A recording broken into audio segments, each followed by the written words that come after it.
maison d'Israël. Mais elle vint se prosterner devant lui, disant, Seigneur, secours-moi. Il répondit, il n'est pas bien de prendre le pain des enfants et de le jeter aux pieds des chiens. Oui, Seigneur, dit-elle, mais les petits chiens mangent les miettes qui tombent de la table de leur maître. Alors Jésus lui dit, femme, ta foi est grande, qu'il te soit fait comme tu le veux. Et à l'heure même, sa fille fut guérie. Amen. On acclame le Seigneur pour notre soeur. Alléluia. Bien-aimés, je ne sais pas si vous avez perçu le comportement des enfants dans l'attitude de cette femme-là. La Bible dit que Jésus s'est retiré dans un territoire. Je suppose que c'était pour se reposer. Et lorsque cette femme-là a vu le Seigneur, elle dit, ah, Dieu merci, ça c'est une occasion pour moi qui va être guérie aujourd'hui. Alléluia. Et la Bible dit quoi? Cette femme s'est mise à crier après Jésus. Qu'est-ce qu'elle a dit? Aie pitié de mon fils de David. Alléluia. Ma fille est cruellement tourmentée par le démon. Mais qu'est-ce qui s'est passé? Qu'est-ce que vous avez vu? La Bible dit que Jésus ne répondit aucun mot. C'est-à-dire la femme a crié. Jésus a entendu. C'est pas qu'il n'a pas entendu. Alléluia. Mais il n'a répondu aucun mot. Et la chose qui a retenu mon attention, c'est que la Bible dit que les disciples de Jésus sont allés le voir avec instance pour lui dire, renvoie-la, elle crie derrière nous. Ça m'a fait penser que cette femme-là n'avait pas crié une seule fois. Parce que si elle avait crié une seule fois, ça n'allait pas gêner les disciples. C'est parce qu'ils en avaient assez. Ils sont allés voir Jésus. Ah, si c'était chez nous ici encore, on dit, ah papa, mais la femme là, derrière les importunes, chasse-la maintenant. C'est ce qu'ils sont allés dire à Jésus. Ça veut dire la femme n'a pas crié une seule fois, fils de David, aie pitié de moi. Elle n'a pas crié une seule fois, cette femme-là. Mais la Bible dit, Jésus ne répondit aucun mot. Excusez-moi. Jésus ne répondit aucun mot. Alléluia. Amen. C'est pour dire, il peut y avoir des situations, il peut y avoir des temps où tu penses que tu cries à Dieu, mais tu n'entends rien. Mais tu fais quoi? Bien-aimé. La Bible dit, la femme, elle a persévéré. C'est pourquoi les disciples sont allés voir Jésus. On dit, la femme là, si toi-même tu ne parles pas là, elle ne va pas se faire. Maintenant, Jésus dit, ok, je vais parler. Quand il se met à parler, il dit à la femme clairement, dis-moi que tu vois là. Madame, je n'ai pas été envoyé pour vous les païens. J'ai été envoyé pour les brebis perdues d'Israël. La femme dit, merci. Le fait même que tu aies eu le courage même d'ouvrir la bouche même pour parler là, c'est ça aussi qui va t'encourager même à persévérer. La femme dit, ah, donc tu pouvais parler. Elle est venue maintenant se jeter aux pieds de Jésus. Elle a attrapé ses pieds. Aie pitié de moi. Est-ce que vous pensez que Dieu peut regarder cette femme et ne pas avoir pitié d'elle? Alléluia. Alors elle s'est jetée. Elle a vu en cela une opportunité pour plus importuner Jésus. Et la Bible dit, qu'est-ce que Jésus va dire? Bien que la femme soit venue se mettre, comment on appelle ça, à genoux, pour le supplier, il dit, Madame, la guérison dont tu parles là, c'est le pain des enfants. On ne prend pas ça pour jeter aux petits chiens. Alléluia. La femme aurait pu se décourager. Mais la femme a persévéré. Elle dit, c'est vrai, papa. On ne donne pas aux petits chiens. Mais tu vois les petits chiens là. Quand les enfants mangent, eux, ils sont en bas de la table. Tout ce qui quitte sur la table pour tomber là, eux aussi, ils mangent. Amen. Donc, tout ce que je te demande là, le peu qui descend là, il faut me donner. Ma fille va être guérie. Bien nommé, on peut parler le Seigneur. Alléluia. Bien-aimé, ce qui me marque, c'est la persévérance de cette femme. Elle n'a pas crié une fois à Jésus. Elle a crié à Jésus plusieurs fois.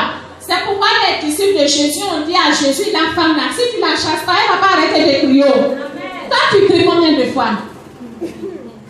Alléluia. Amen. Tu cries combien de fois? Parce que tu as crié une fois, Jésus n'a pas répondu, tu te tais. Lui, il est au ciel. Il a l'argent, il a la gloire, il a tout ce qu'il faut. C'est quand tu es sur la terre. Alléluia. Tu as besoin de crier encore plus. C'est vrai que quand tu cries, que tu as l'impression que Jésus n'entend pas, ça fait mal. C'est pas vrai, bien aimé. Mais il y a une chose qui est la plus importante, c'est qu'il répond toujours. Alléluia. Il répond toujours. Parce qu'il l'a fait pour cette femme-là. Alors voilà l'attitude de la femme qui ressemble à une attitude d'enfant. Quand l'enfant vient demander quelque chose, il insiste. Cette femme a insisté. Elle a rencontré, comment j'allais dire, le silence de Jésus. Mais elle s'est battue. Elle a continué. Jésus dit, la guérison là, c'est pas pour les païens, c'est pour les juifs. Elle a continué. Finalement, Jésus dit, c'est le pain des enfants. Elle dit, ce qui est sur la table, je vais manger aussi. Jésus dit, prends finalement.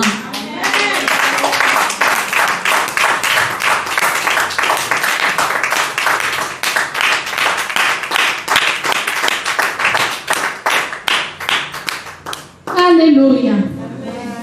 Alors, bien aimé, c'est un exemple que nous devons suivre. Nous allons lire Hébreux 6, du verset 11 au verset 12. Je lis la parole du Seigneur. Hébreux 6, 11 à 12. Nous désirons que chacun de vous montre le même zèle pour conserver jusqu'à la fin une pleine espérance, en sorte que vous ne vous relâchiez point et que vous imitiez ceux qui par la foi et la persévérance héritent des promesses. Alléluia. Amen. Bien aimé, il est question ici d'imiter l'exemple de ceux qui par la foi et la persévérance ont hérité des promesses. Ceux qui par la foi et la persévérance ont hérité des promesses. C'est le cas de cette femme-là. Par la foi et la persévérance, elle a eu ce qu'elle attendait du Seigneur. Ce n'était même pas une promesse pour elle. C'est ce que vous devez savoir. Ce n'était même pas une promesse. Parce qu'en ce moment-là, Jésus dit il n'est pas venu pour les païens. Ce n'était même pas une promesse pour la femme. Amen. Mais ici, la Bible dit que ceux qui par la foi et la persévérance héritent des promesses. Ça veut dire qu'il y en a qui ont le droit d'hériter des promesses. Alléluia. Et ceux-là qui font partie. Mais la femme cananéenne, elle ne bénéficiait d'aucune promesse de la part de Dieu, que je disais tout à l'heure. Elle n'était pas un ayant droit des bénédictions que Dieu a réservées à ses enfants. Si malgré cela, sa foi et sa persévérance lui ont permis d'obtenir ce à quoi elle n'avait pas droit, quand sera-t-il de la foi et de la persévérance des ayants droit comme toi et moi? Alléluia. Peut-être tu n'as pas bien compris ce que j'ai lu. Amen. Je dis, la femme cananéenne là, elle n'avait même pas droit aux promesses de guérison. Pourquoi? Parce qu'elle était païenne. Jésus dit qu'il est venu pour les juifs, il n'est pas venu pour les païens. Donc ça veut dire qu'elle n'avait aucune promesse. Et donc elle n'était pas ayant droit. Quand bien ayant droit, c'est quelqu'un qui a droit à quelque chose. Elle n'avait pas droit à cette guérison-là. Mais par sa foi et par sa persévérance, elle a obtenu ce qu'elle a cherché. Et maintenant, je dis, si elle, qui n'était pas ayant droit, elle a pu par la foi et sa persévérance obtenir ce qu'elle voulait. Et nous, qui sommes les ayants droit, peut-être que vous ne savez même pas que vous êtes des ayants droit. C'est pourquoi vous êtes là. Ok, on va voir pourquoi vous êtes des ayants droit. Alléluia. Vous êtes des ayants droit bien aimés parce que vous êtes des enfants de Dieu. Jésus a dit, il est venu pour les brebis égarées de la maison d'Israël. Mais la Bible dit, Jésus est allé chez les siens. Ça veut dire qu'il est allé chez ses parents. Ils ne l'ont pas reçu. Il faut prendre Jean 1 jusqu'au verset 12. Jean 1 du verset 1 jusqu'au verset 12. Tu vas voir pourquoi toi tu es un ayant droit. La Bible dit, la lumière est venue dans le monde n'a pas reçu. Aujourd'hui, là, sur cette terre des humains, là, les gens combattent à contre Jésus. Il y a plusieurs, quand tu parles de Jésus, ils ne veulent pas écouter. Jésus est venu chez ses parents, ils n'ont pas reçu. C'est pourquoi il s'est tourné vers le reste du monde que nous sommes aujourd'hui. Alléluia. C'est pourquoi au verset 12, la parole de Dieu dit, mais à tous ceux qui l'ont reçu, à ceux qui croient en son nom, Jésus leur a donné le pouvoir de devenir enfants de Dieu. Jésus? Je vous pose une question. Vous avez reçu Jésus ou bien vous n'avez pas reçu Jésus? Vous avez reçu Jésus. Donc ça veut dire que vous êtes des enfants de Dieu. Et si tu es un enfant de Dieu, tu es ayant droit. Pourquoi? Parce que la guérison ici dont il est question, la santé ici dont il est question, nous savons que ça fait partie des 7 marques de la dignité de Jésus. Et la Bible dit que nous sommes héritiers de Dieu et nous sommes co-héritiers de Jésus. Ça veut dire que ce qui appartient à Jésus, ça nous appartient. Mais ça t'appartient en tant que qui? Ça t'appartient en tant qu'enfant de Dieu. C'est parce que tu es enfant de Dieu que tu hérites de Dieu. Et que tu es co-héritier avec Jésus. Mais si tu n'es pas un enfant de Dieu,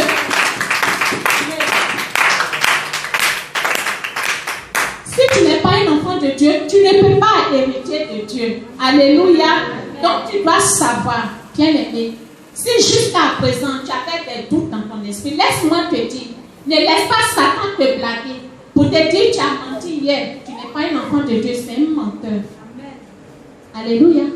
C'est pas parce que tu as péché que tu n'es pas un enfant de Dieu. C'est faux. C'est pourquoi il faut lire la parole de Dieu. Pourquoi il faut souvent s'approcher des hommes de Dieu. S'il y a des choses que tu ne comprends pas, pour que la parole de Dieu remette les choses en place. C'est pas parce que tu as fait telle chose que tu n'es pas enfant de Dieu, c'est faux. Quand tu as péché, tu demandes pardon à ton papa. Alléluia. Toi, ton père biologique là, celui qui est à la maison là, le jour, je ne sais pas qu'est-ce qui s'est passé, que tu lui as manqué de respect. À partir de ce jour-là, il dit, pour toi, tu n'es plus mon enfant. C'est comme ça que ça se passe. Même il peut dire, même tu n'es plus son enfant. Mais tu es son enfant. Parce que si on teste à son sang circule dans ton sang. Alléluia. Tu es un enfant de Dieu, bien aimé. Parce que tu as donné ta vie à Jésus.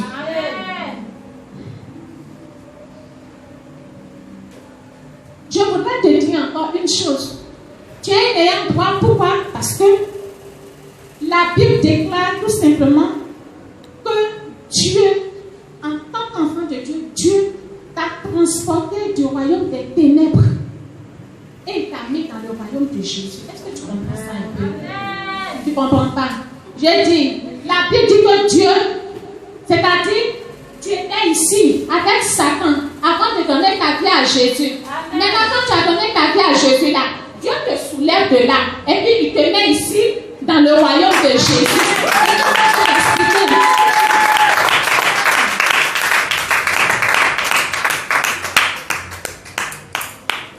Alléluia, bien-aimé. Donc, tu ne fais plus partie des gens qui sont dans le royaume de Satan. Parce que tu es un enfant de Dieu, alors Dieu t'a transporté du royaume des ténèbres et t'a mis dans le royaume de Jésus. Tu es qualifié alors pour vivre la vie que Jésus vit. Alléluia. Et ça, c'est dans le livre de Colossiens, Colossiens 1, à partir du verset 13. Colossiens 1, le verset 13. Bien-aimé, tu es un ayant droit. Pourquoi? Parce que la Bible déclare dans Psaume 107, verset 20 que Dieu a envoyé sa parole, il t'a guéri, il t'a fait échapper de la force. Tu vas me dire, mais Dieu m'a envoyé sa parole. Comment? Ce soir, Dieu est en train de t'envoyer sa parole. Alléluia. Il est en train de t'envoyer sa parole pour te guérir et pour te faire retourner de toute force dans laquelle l'ennemi veut te mettre. Amen. Amen. Bien-aimé, tu es un ayant droit. Pourquoi? Parce que la Bible déclare que nous là, on a été déjà guéris par les meurtrissures de Jésus. Amen. Alléluia. Et cela se trouve dans le livre de Pierre. Pierre 2, le verset 24. Tu as déjà été guéri. Ta guérison est déjà disponible. Amen. Ta guérison est déjà disponible. Amen.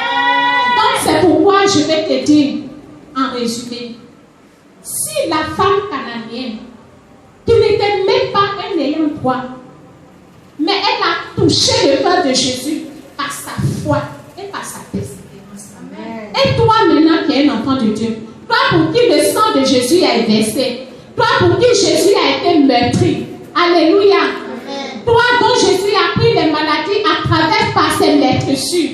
Et toi, quand sera-t-il lorsque tu vas manifester ta foi, tu vas manifester cette foi-là d'enfant et que tu vas persévérer avec cette persévérance d'enfant.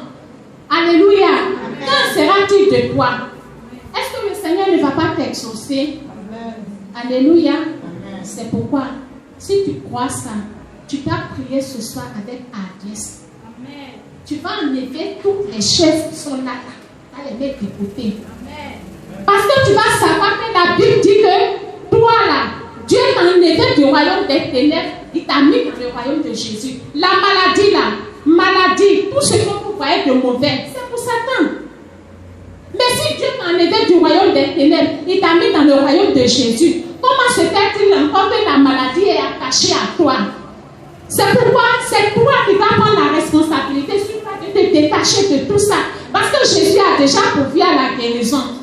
Mais si tu te tais, comme notre Père a l'habitude de nous dire ici, une bouche fermée est une destinée close. Si tu te tais, que tu ne parles pas, que tu ne réclames pas tes droits, Satan va s'asseoir sur tes droits. Si tu es d'accord, il faut t'asseoir. Si tu n'es pas d'accord, tu vas te lever. Amen. Alléluia. Amen. Bien-aimés, nous allons prier ce soir. Tu vas élever la voix. Tu vas dire merci à Dieu pour sa parole qui est venue à toi ce soir. Amen. Élève la voix, dis merci à Dieu pour sa parole. Élève la voix, dis merci à Dieu pour sa parole. Seigneur, ce soir, je vais bénir ton nom. Je te rends toute la gloire à le seul vrai Dieu. Merci Seigneur mon Dieu pour ta parole, Père, qui est venue à nous ce soir, Père. Merci Seigneur mon Dieu pour la foi, Père, que tu nous communiques, Papa. Au nom puissant de Jésus. Merci Seigneur, Père. Au nom puissant de Jésus, nous sommes exaucés. Au nom puissant de Jésus, nous sommes exaucés. Amen. Je reçois la foi. Je reçois la foi. Je reçois la foi et la persévérance des enfants. Je reçois la foi et la persévérance des enfants. Qui va me donner droit à mon héritage de santé. Qui va me donner droit à mon héritage de santé. Je reçois la foi. Je reçois la foi. La foi et la persévérance des enfants. La foi et la persévérance des enfants. Qui me donne droit à mon héritage de santé. Qui me donne droit. Au nom de Jésus, reçois la foi. Reçois, reçois, je reçois. Au nom de Jésus, je reçois.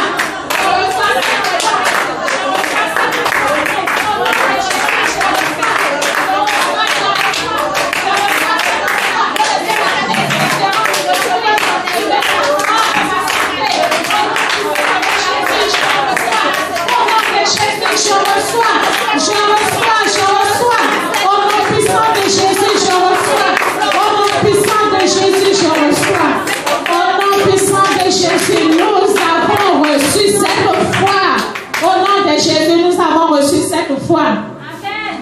Je réclame ma guérison. Je réclame ma guérison. Je n'entends pas bien. Je dis, je réclame ma guérison. Je réclame ma guérison. Qui est mon héritage en tant qu'enfant de Dieu.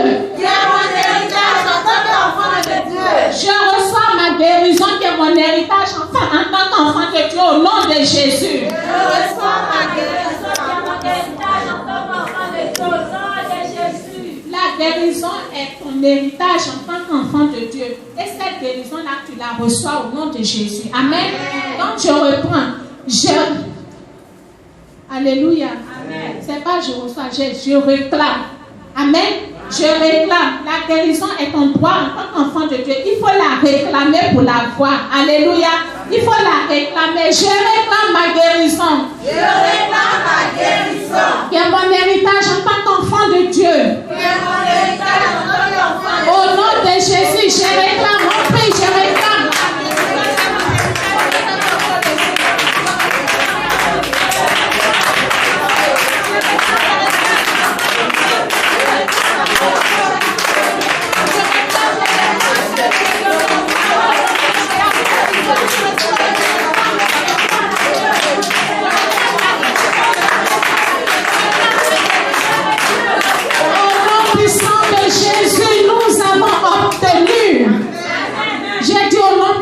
Jésus, nous l'avons obtenu. Amen.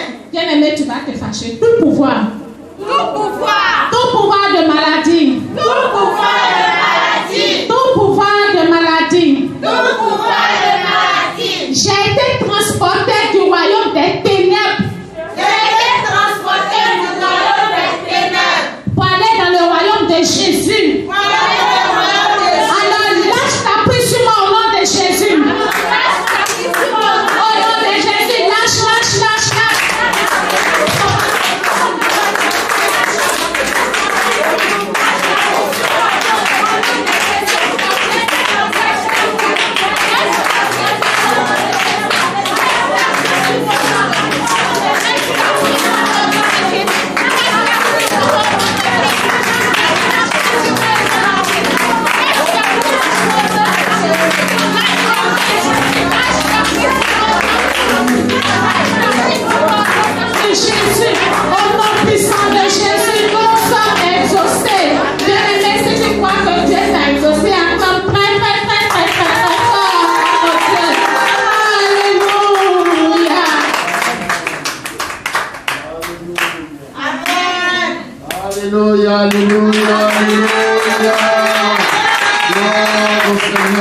Jésus-Christ.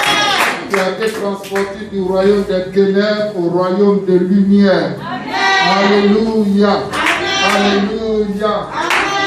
Mais il y a une chose. La condition première, c'est que faut t'assurer d'être enfant de Dieu. Cette question fondamentale, une fois que c'est réglé, tu es un ayant droit. C'est pourquoi nous allons baisser la tête.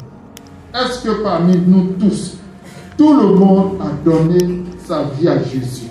Si tu es là pour la première fois et que tu n'as pas encore accepté Jésus comme ton Seigneur et ton Sauveur, pendant que tout le monde a la tête baissée, tu vas lever ta main et pour que je puisse prier pour toi, afin que tu donnes ta vie et que tu sois enregistré réellement comme enfant de Dieu, pour que tout ce dont nous sommes en train de parler soit pour toi également, pendant que nous avons tous la tête baissée. Si tu es là et que tu veux marcher avec Jésus, tu veux décider de marcher réellement avec Jésus, lève ta main, je vais prier pour toi. Lève ta main, n'aie pas honte, lève ta main, je vais prier pour toi. Du lieu où tu te trouves, c'est la condition pour que tu puisses accepter, tu puisses recevoir ta part d'héritage avec Dieu. Lève la main, je vais prier pour toi, au nom de Jésus.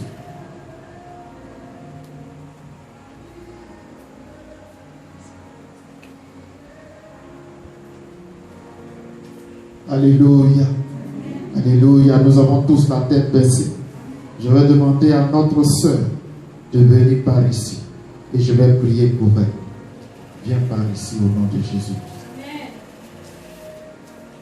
Tu vas répéter après moi. Seigneur Jésus, aujourd'hui, j'ai entendu ta parole.